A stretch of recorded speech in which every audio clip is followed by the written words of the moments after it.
from it. But I think if you focus too much on what they're doing, you almost like lose what drives you. And I tore my ATFL, deltoid and CFL ligaments in my ankle. I walked up to him and I was just like, bang, like straight into tears. If you're injured, have goals.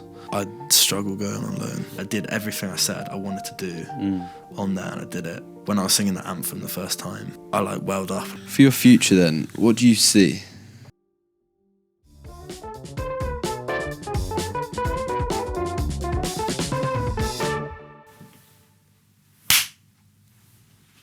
It's just to sync up the sounds. We are ready. A lot of cameras, isn't there? And there. Jeez. It's like quite intimidating. Is it a little? Yeah. Just start off, mate. What do you do? What's your name? Name is Gilderson. I play rugby for Gloucester. Got out of school last year, so first year in a professional environment. I'm 19 and yeah. When is your birthday?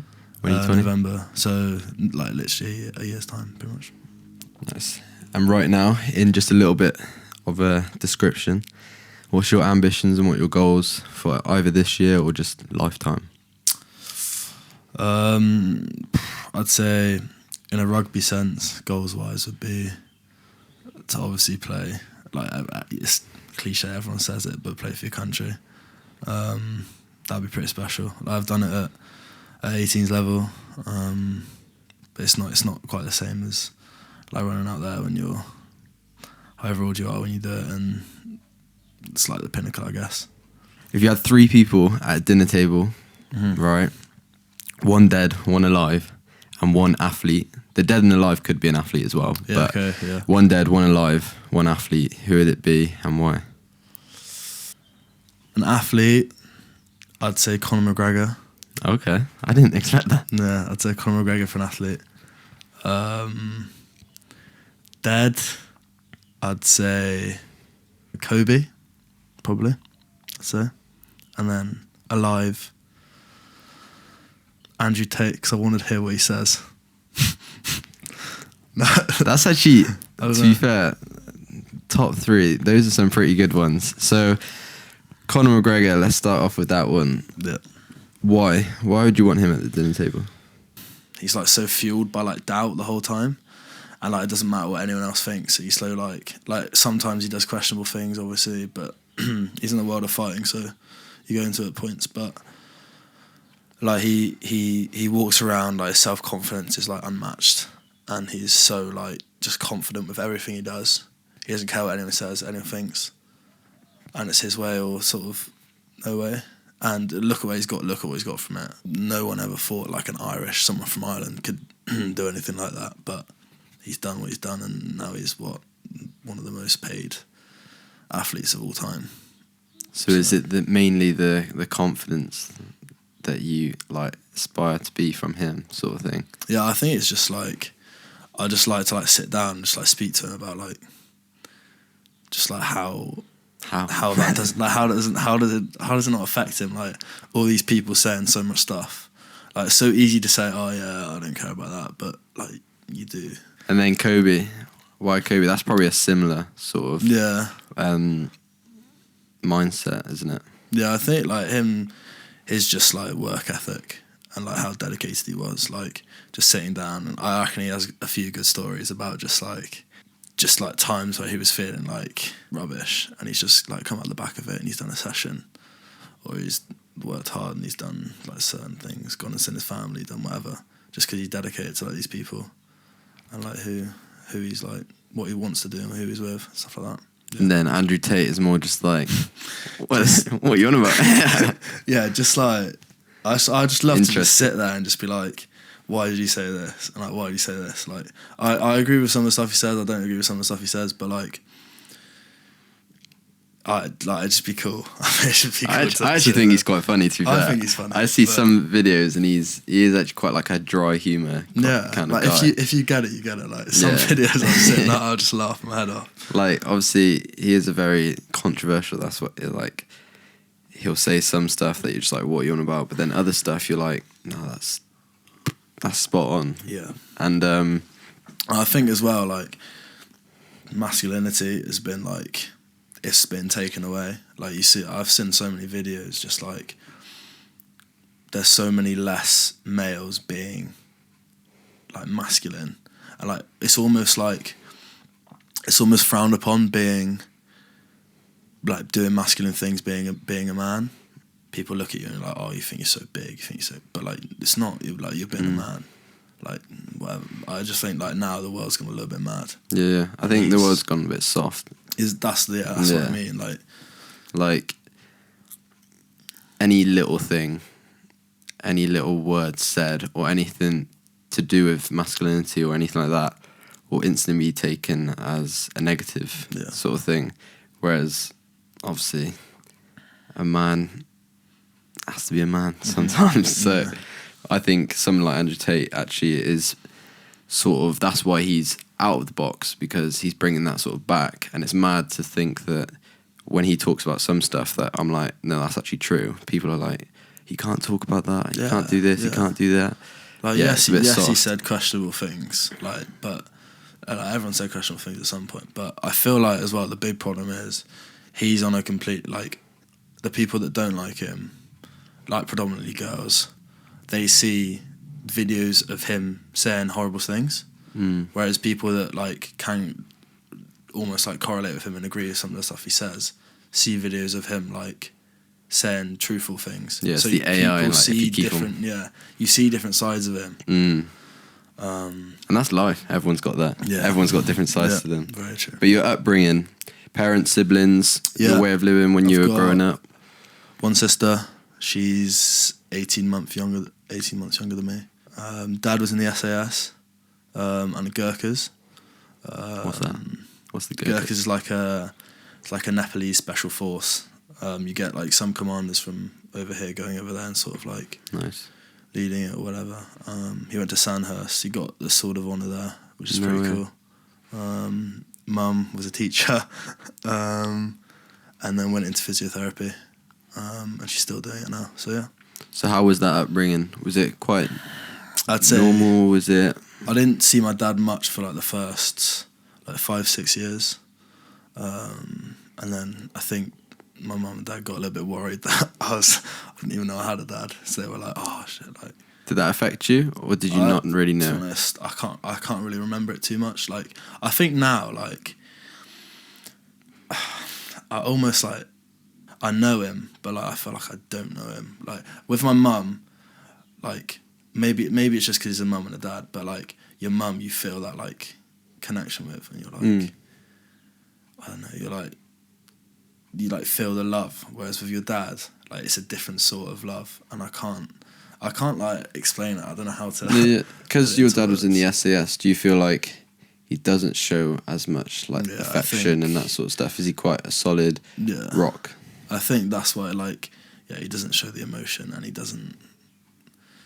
Yeah, he looks at things like that with a little bit like he's almost like uncomfortable with it, and it's almost made me uncomfortable with it now. So like my mum will like, she'd be like, "Oh, I love you," and I'll be like, I don't a bit cringed out. Yeah, I'm just like, but it's like my mum. Do you know what I mean? Yeah, I'm like, oh, I love my mum, but I don't know how to say it without feeling like weird about it. And then I go back and I'm like, oh, what am I doing? That's just weird, isn't it? Like, but I don't know. I think maybe that's come from him a little bit, but like, nah. Upbringing was pretty like he's hard on you, but from a young age, so you have your morals and you do all that stuff, which I think is a good thing. Since I was like 16, 17, he's just got a lot more chilled out, because he knows that I know like what he's taught me, what his morals. So.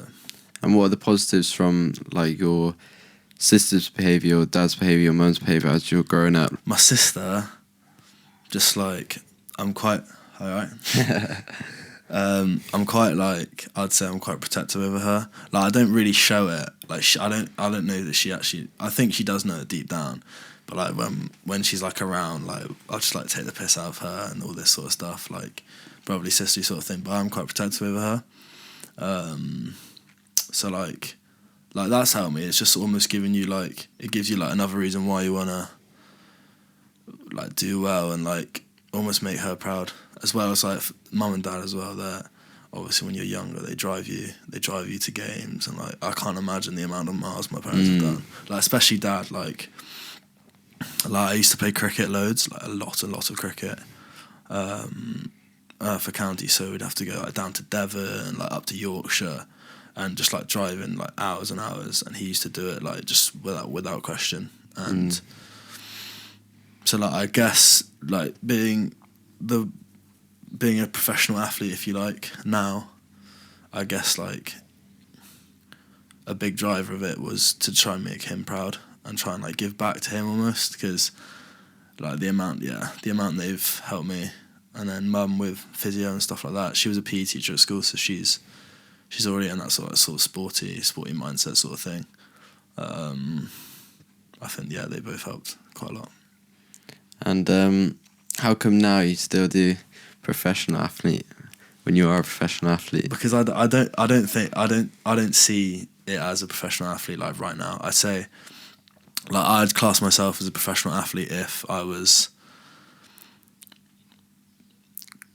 in like every week in the first team, like playing for the first team, doing all that sort of stuff. Whereas like, but that comes with time, I guess. I'm still only 19, and like rugby is like you get some freaks who do transfer quite early, but like it does take a few years for some people to like develop physically and mentally as well. So I'd say I'm on my way to be a professional athlete, and like maybe I am an athlete, but I wouldn't say I'm quite like professional.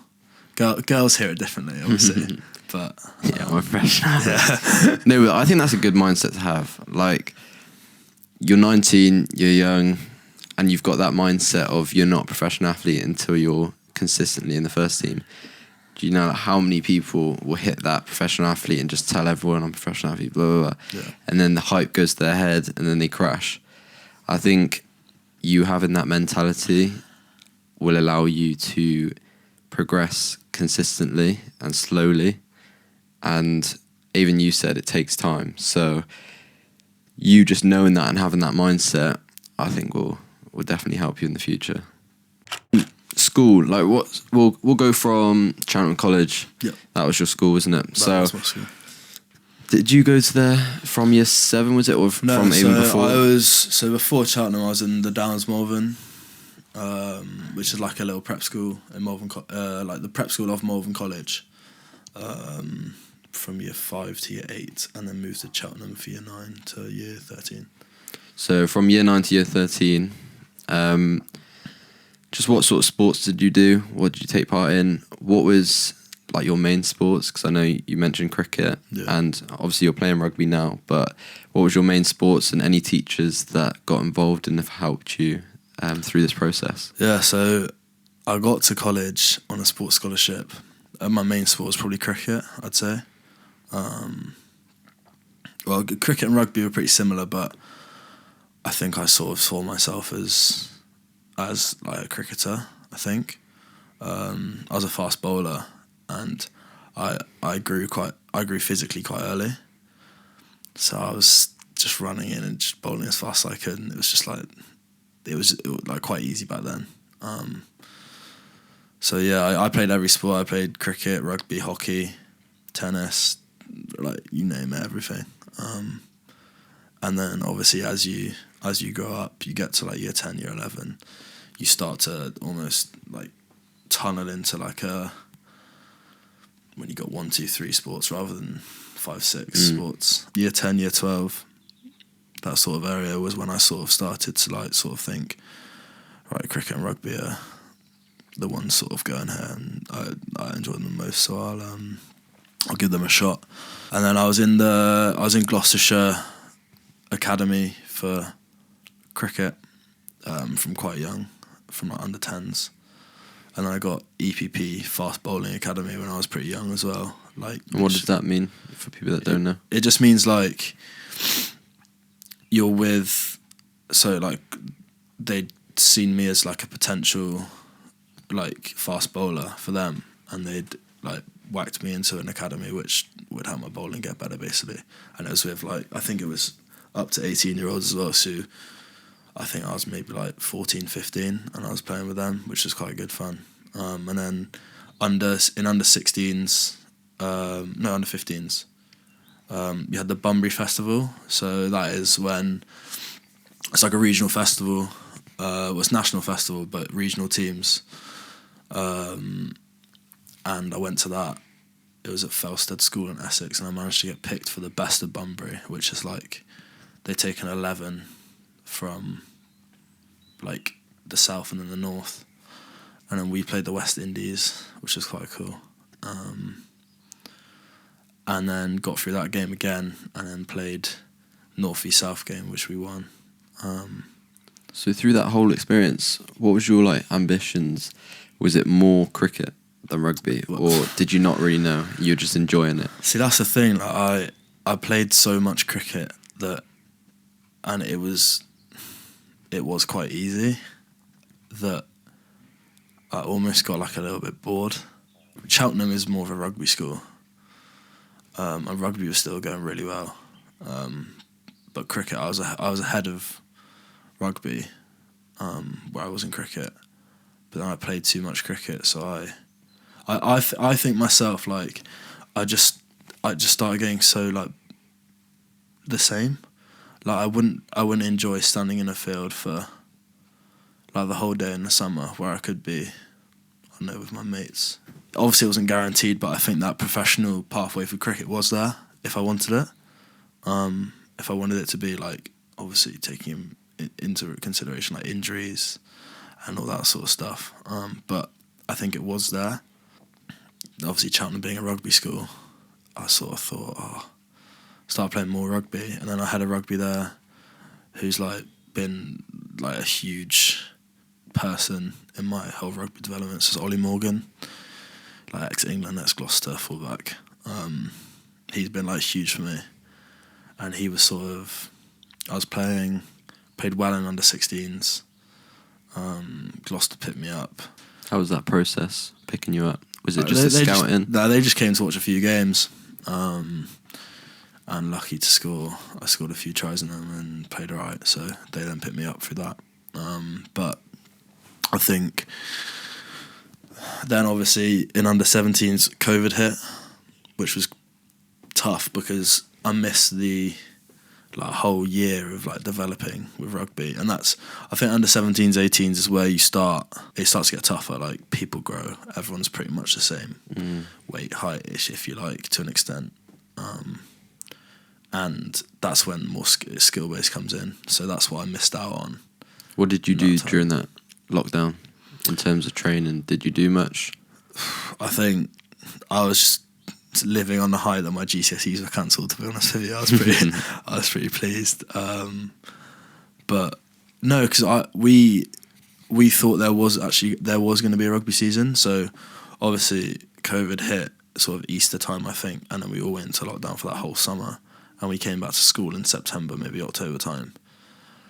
And then we had like the first term of school, and then and they were like, oh, okay, rugby's gonna start after half term. And then it's like, okay, we're gonna scrap hockey season, we're gonna put rugby in January. And we were like, okay. And it kept going like that. And we were like, oh. Like, and then before you know it, there's no rugby. And you're like, oh. So then you do miss out on that coaching. Like, and 17, 18 is where you develop so much, because like you learn things about yourself and all that stuff. So that was tough. But then came back to 18s. At the end of the under 17s year in the summer, there was a block of academy games for Gloucester, who as an under 17 you could play with the under 18s, and I got picked to play against Leicester Tigers, and the training session before we had the game, so like 3 days before, we were doing this like contact drill, and I tore my ATFL, deltoid and CFL ligaments in my ankle, and I was like, oh, that's not good, is it? How long were you out? Maybe like 4 or 5 months. And how did that take a toll mentally and physically? I think initially, like, that's the last time I remember crying. Like, I was like, because it's quite a big thing playing from 17s to 18s, and against Leicester Tigers, who are like renowned for being like a really good academy. And I was obviously buzzing that I was in the team and stuff like that. And then for that to happen, I was almost like, really? Like, why? Like, why does that have to happen now? Like, at least like let me get on the pitch and it happen on the pitch, not in training. Like, come on. And because I had quite a serious knee injury in like under 14s as well, so I was like, oh, not again. And like that when I went through that knee injury, that was like the lowest point I think I can remember me being in ever. So this time I was like, right, I've almost like learnt from that knee. I didn't want to go anywhere near like the mental state I was in then. So I was like, right, okay, I need to like surround myself with friends, like try and get up, try and get out, try and be as active as you can. Went back to my boarding house. So he was a year above me, and he just like, I texted him and he was like, oh yeah, I'll come help open the door for you and shit. And he was just like, he looked at me and I just burst into tears. I was like, I walked up to him and I was just like, bang, like straight into tears. And I don't really cry. I could probably count on like one hand the amount of times I actually remember crying, and that was like, wow. I went back upstairs, like went up to my room, like just sat there. I was like, oh, okay, what can I actually do? So I like started wiggling, and I was just like, I'm in so much pain. So I went and got a scan on it, told me I'd done like the ligaments. Luckily it wasn't fully, which is like very, very lucky, because it would have been way longer if it was. So I didn't have to have surgery or anything. So then went obviously through the process of walking through the next day of school in an ankle boot, which is just like, you don't like doing that. Like, it's like being in a sling or being on crutches. Like it's just shit. And then my head of rugby, Ollie Morgan, who I spoke about earlier, sort of went in, had a meeting with him, and we just sort of spoke like, right, what are the goals for this period of time? And I think literally it was just to rehab the ankle as well as you can, get back. And then there was a pre-season tournament, Malvern Festival, or not I think it was just like there was a Malvern Festival for academies, and that was like, right, I'm getting back for that. And then that was like, bang, that was the driver. And I was like, right, okay, bang, let's do it. So do you think that's for anyone that's injured? I think if you're injured, have goals, because if you don't, then you're fucked. And that's what happened to me the first time when I did my knee. I had nothing to like drive towards. No vision. No vision. I didn't know what to do with myself. I was just sort of like sitting in my room at school. Like, didn't speak to any of my mates because they were all off playing sport, doing like seeing each other. Like, I didn't go out of my room. I didn't eat properly. I wasn't sleeping well because I was just lying in bed in the day. I wasn't doing anything. Like, and I was like, oh mate, this is actually like, what's the point? Like, this is just shit. So did you manage to get to that tournament and play, or were you still injured? I one betted it. What was that? I came back a week earlier and got selected to go to an England under 18s, like just summer training thing. And I was like, well, there you go then. Like, that's what you need. So then I went to that. So how did you go from? Because you must be a very good player to be able to be injured for 4 to 5 months and coaches still. I think it was just, to be honest, I think it was just my director of rugby at school. Like, he had come to college, the coach, at one point, because me and my mate were both playing for Gloucester, just to like look at us and see how we were, just like a little session. So I saw him there, and then I went all right, like in the training weeks going up to that Leicester Tigers game, which I was meant to play in, and like some clips were being sent to him through academy coach. I had no idea about it because he had asked for them, and I was like, oh, okay. And then got picked for that, so I went to that, and then it was a 2-day thing. And then the first day, I remember I walked in, I didn't know anyone, and I like went out onto the pitch, and I'd say I'm quite like a shy person. You quite introverted, or would you say you're extroverted? What? I say I'm introverted until I'm extroverted. I'm quite like a weird bloke, so like, I don't like my circle's quite small, and like, I can be myself with these people, but if anyone outside the circle, I can be myself with them, but I don't like. I make sure to not tell them like anything like specific about me or anything like that. I try and like keep my circle quite small because I want to feel comfortable in it and stuff like that. And that's why when I got to that camp, I was like, whoa, like these guys are like, you get some big boys there. You've never really seen boys like that. Like, and what was your mindset when you walked into that? I was like, I don't know if I'm good enough. And I was worried. And on the first day, we had a training session, and it was quite possibly the worst training session I've ever had. Like, I was dropping balls. I knew none of the moves. Like I felt like they had something sent to them. Like, because maybe they had an email maybe at the start of like a few weeks before me with like, all the moves or whatever it was. But I didn't know any of the moves. So I was like trying to think about the moves and learn them on the spot, and I had no idea. And I was just like, oh shit.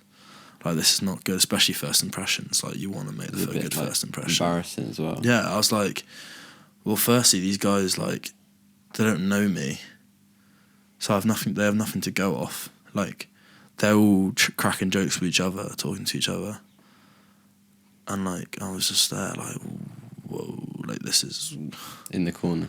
Yeah, like, literally, I was just like looking at people, being like, okay, he's this. And then I was like, right, okay. So I got back to my room on that first night, and we had one more training session the next day.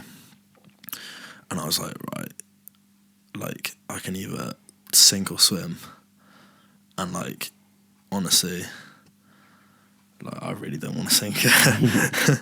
So I was like, okay, sort yourself out. Today was just getting used to it, whatever. And I didn't know this, but the coach had texted my rugby coach at school that night, being like, "Oh, I don't know why I brought him there. Like, he's well off it and stuff." But anyway, like, that was expected because I was so off it. And then the second day, still felt the same way. Like, I was a bit like, oh, I don't really feel like a part of it. And anyway, like, went down and like had a real good training session. I like knew I did all right, but I didn't know whether I did enough because that first day was so poor. So then I got an email like a week later saying, "Oh yeah, you've been selected to play for England under-18s against Italy, or like you're in the group to play against Italy. Like, there's a camp next week or 2 weeks." And I was just like, I don't know how I've managed that, but I've done it.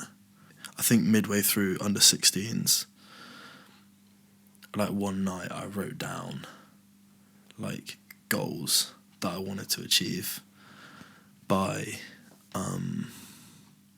like in under-18s by then, and every single one of them I achieved. And I look back on it and I was like, one of them was play for your country at under-18s level. Another one was like be involved with Gloucester under-18s and under-17 or whatever. And I've got them on my phone now, and I looked at them the other day and I was like that's almost, it's like scary, because like, I did everything I said I wanted to do on there, and I did it. And like, I know that when I was singing the anthem the first time, I like welled up and I was like, shit, this is like, it's real. And like, I remember just like writing it down and I was like, okay, that's what I wanted to do. And I managed to do it. And then had a good game, scored 2 tries, which is, you can really think of a better way to start, really. Was that the first game after those 2 not so great sessions? Yeah. Was it? So it was my first game in, because I haven't played during COVID. Yeah, and you got injured. Yeah, so it was my first game in about a year and a half. And how did that feel? Weird, because I wasn't used to it. The boys were massive. They were Italian. really passionate. I was playing 15. I had never played 15 before. Where did you play before? So I was 13. I was a 12. I was 10, 12, 13 before, and then, like they saw me as a 15 or winger. So I was playing 15. So I was a little bit apprehensive of like if I actually knew where to go and what to do. But I did alright. Made a few positional errors, but that's you make them anyway. But yeah, scored 2 tries, did alright, and then yeah, just pretty pleased with myself. But then it's hard from there. It's hard to be like, right, I've done all these goals now. What do I have next? Like, what can I do next?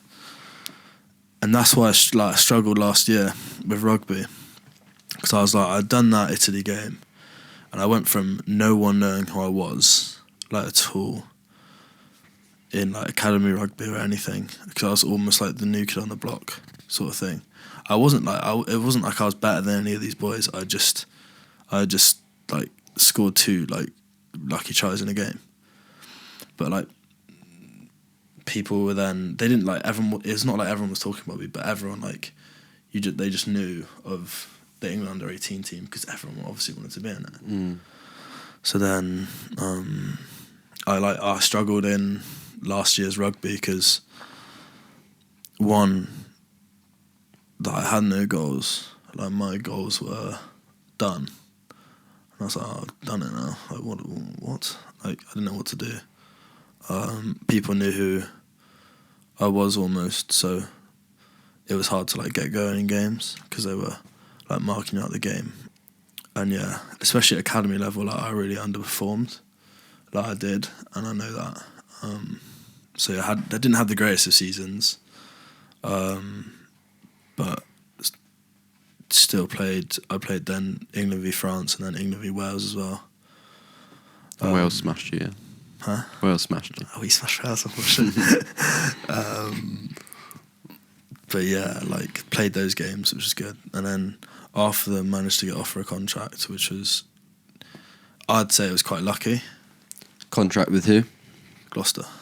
So I'd say it's quite lucky because I had a poor season, I think. There's a lot of similarities with all of these stuff that you're saying. So I think you're a very humble guy, if not maybe too humble, because all the similarities that you didn't do well, then you're still getting picked. So it's like maybe going the other way. Why do you think you're still getting picked? Because you got injured, you come back, you got picked for England. You didn't have 2 great sessions, you then still got picked. Then last season, you say that you didn't have a great season, but then you still got picked for Gloucester. So what do you think is the main reason why, positively, why you got picked? I don't know. I think just like maybe they see potential in me, or whatever. I don't know for sure. Why would they see potential in you? Maybe they see like my natural talent's like quite good, and that's I think comes from playing a lot of sports when I was younger. So maybe they think that. But do you think being a multi-sport sort of athlete when you were younger helped you a lot now? Yeah, even like just like reading, being able to read games.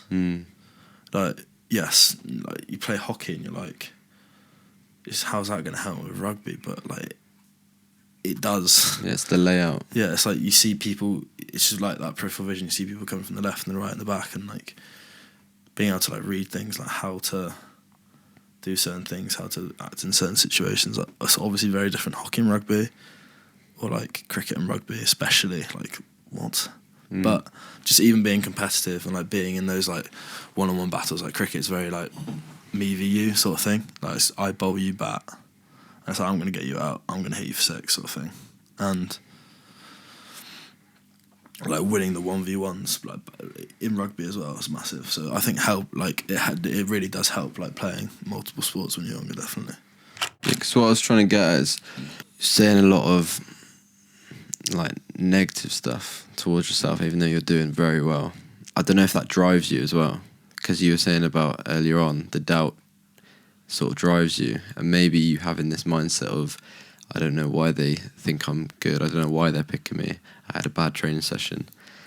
Maybe that drive, that's why you're doing so well. That sort of negativity is also driving you into something positive. But then as soon as you get into the something positive, like even now when you're in the England squad, you might still be looking at the negative side. Imagine where your game would be if you, I don't know, start having that confidence added as well, and having thinking positively and that sort of stuff. I think that's what I do lack, like a little bit of like confidence sometimes. Like a lot, like when you get into Gloucester, like these players are unreal.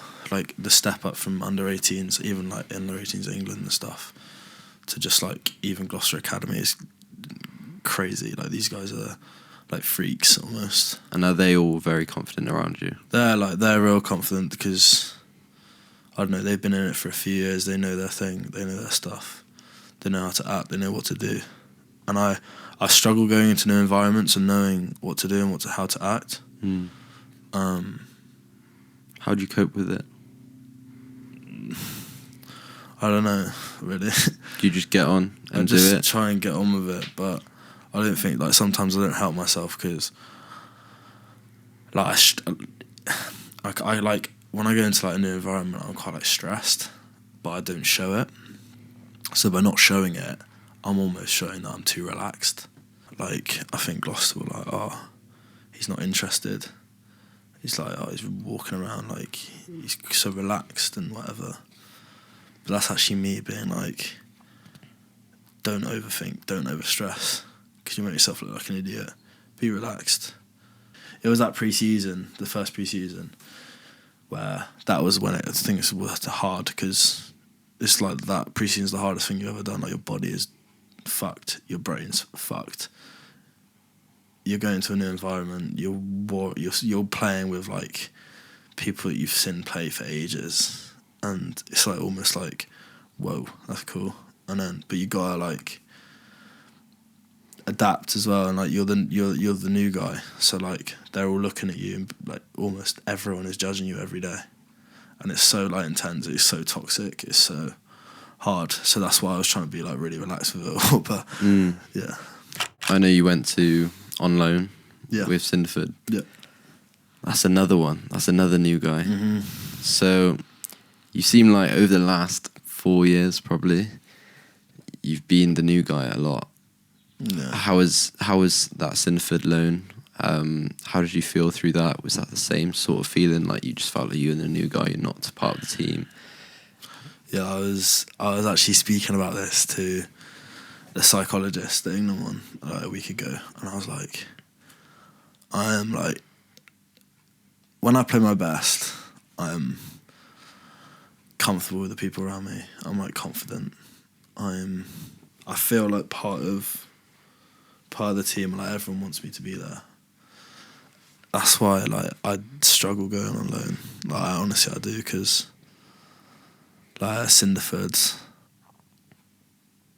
lovely blokes, don't get me wrong, like lovely guys, funny, like just jokes, like good lads. But like I find it so hard to like just be comfortable, because you are getting judged. Like you come from Gloucester, so they are judging you. Like even if they're not meaning to, they are. And I felt like that, and then like I didn't play bad, but I didn't play great at all. Are you back now to Gloucester? Are you off loan? No, so I went off loan, and then back on loan to Stourbridge. Okay. Yeah, so I'm there at the moment, and they're good, like nice guys again. But again, like I've played 2 games for them now, I think, and like I haven't played awful at all, but like I haven't played like well, because I'm just like I'm so like I don't feel comfortable. Like, I don't know how to feel comfortable in that environment. I think it's a hard one. Maybe you get used to it over time, but other people seem to adapt to it so much quicker than me, and I don't know like how to do it really. But yeah. What's your like training, your diet, your Yeah. routine right now on a weekly basis? What do you get up to? Right, so a classic week, let's say Gloucester have a game on a Saturday. So I will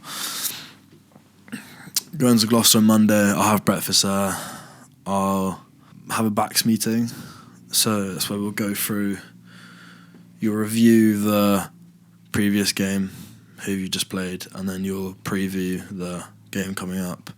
So like this week we've got Northampton Saints. And it's quite a big game because they're third, we're fourth, and like obviously it's quite niggly. So it's gonna be a good game.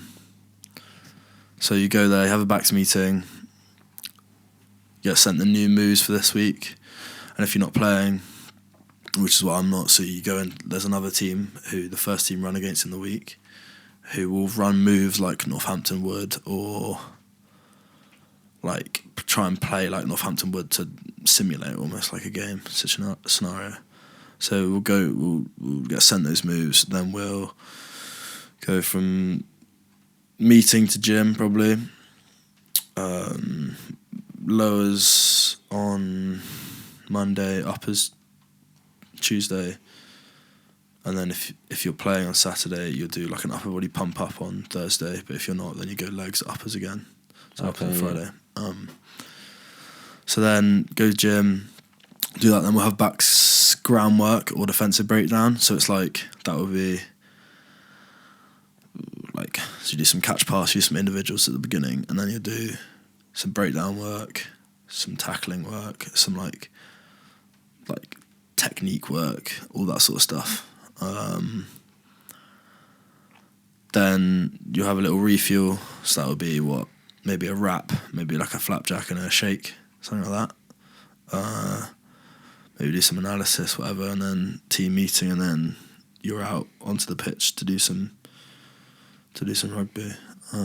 Tuesday's pretty similar, but Tuesday's the hard day. Tuesday's like shed session is what they call it, which is like, it's like the game.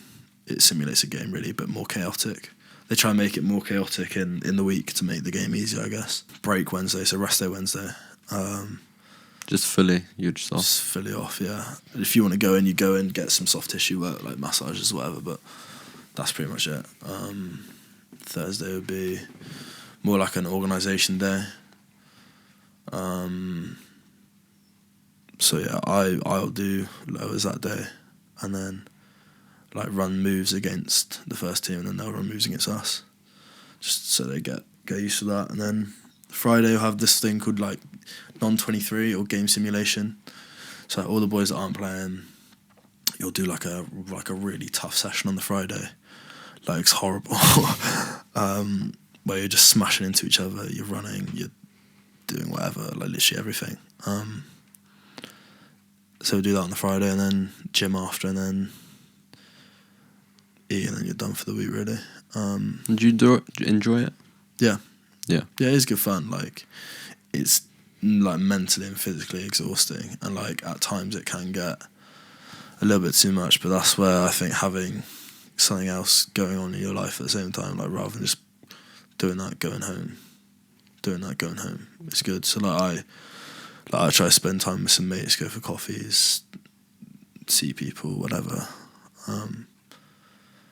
And obviously like the older players have their families and spend time with their kids and stuff like that. So I think everyone does have something else alongside it, but at the start it's hard because you don't really realise that, and you're so focused on not making a mistake in rugby that you're like, oh, I need to just focus on rugby. I can't have any distractions, and that's what I felt at the start, I think. But now it's a lot easier. And the relationships within Gloucester, who are you can name names, who are you closest to, who's taught you the most, and yeah, who are you excited to like play alongside? There's no one in particular really. Like all the boys are like lovely guys. Like I'd say like I'm close with most of the younger boys. All the first years I'm pretty close with. A few years above as well. Like they're nice guys. They've been in the academy for a while, so they sort of like show you the ropes. It's quite nice. And then you've got like Bill 12 Trees, who's just like another level of a human, like a human being. Like he's a freak. Like he's. Yeah, 'cause how long has he been at Gloucester? Oh, I don't know. 10 something plus? stupid. Yeah, something like 12. I don't even know. Something stupid though. What do you think you've learnt from him? Just like ways to conduct yourself around things, because we're not the same position, but he seems to know more about my position than me, and it's like, wow. No, he's pretty cool. Just to be around, like, you know so much about the sport and so much about rugby. So is it conduct yourself professionally, like within the sport and outside, or is it more on the field? In it, like outside, yeah, don't be a dickhead. On the field, like he's the most committed person I've seen in my life. Like he's in earlier than us academy boys. So like the first team boys, they get in like a little bit later than us maybe.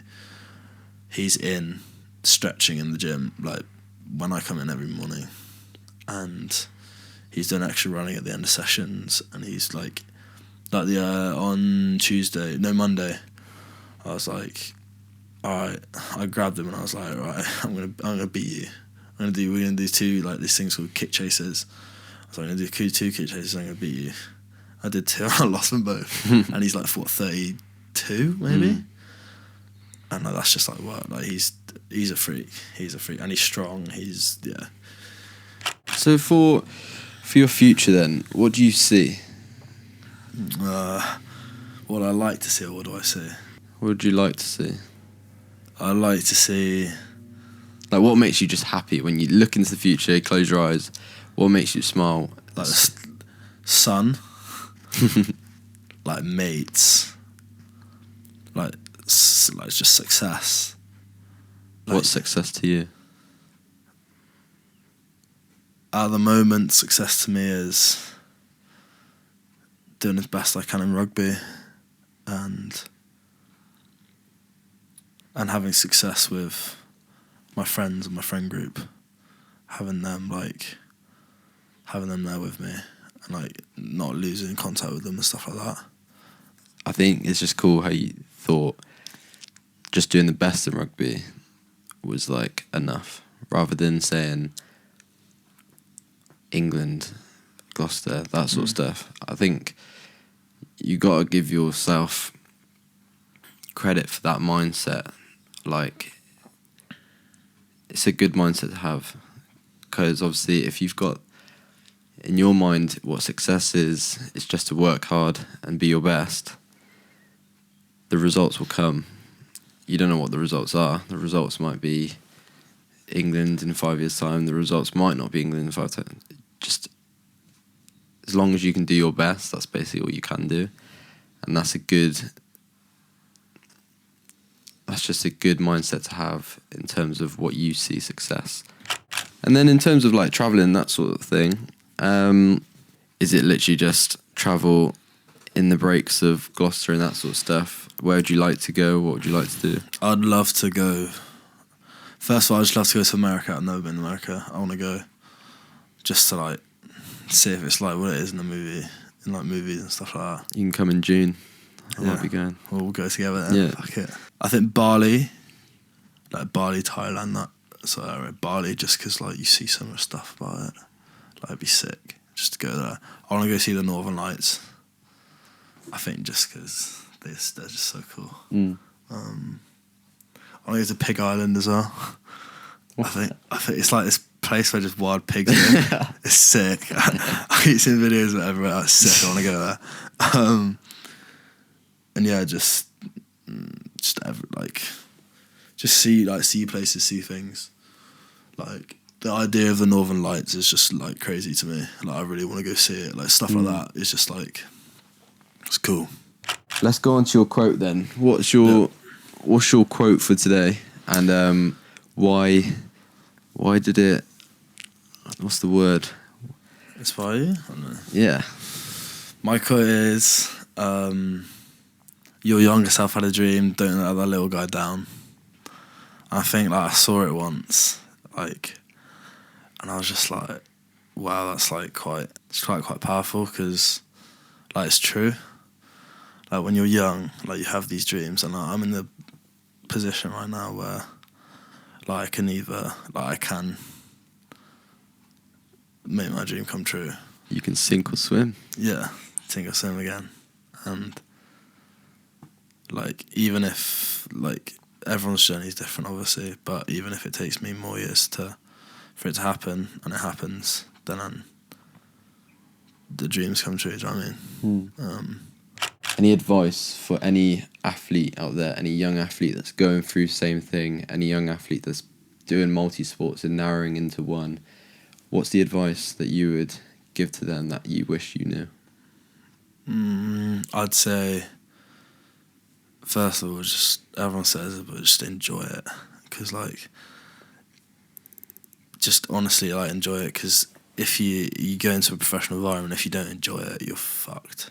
Listen to the people close to you, like your dad, your coach, like your best mate, the people that have the best interests at heart, because like they'll give you some good advice no matter what it's on.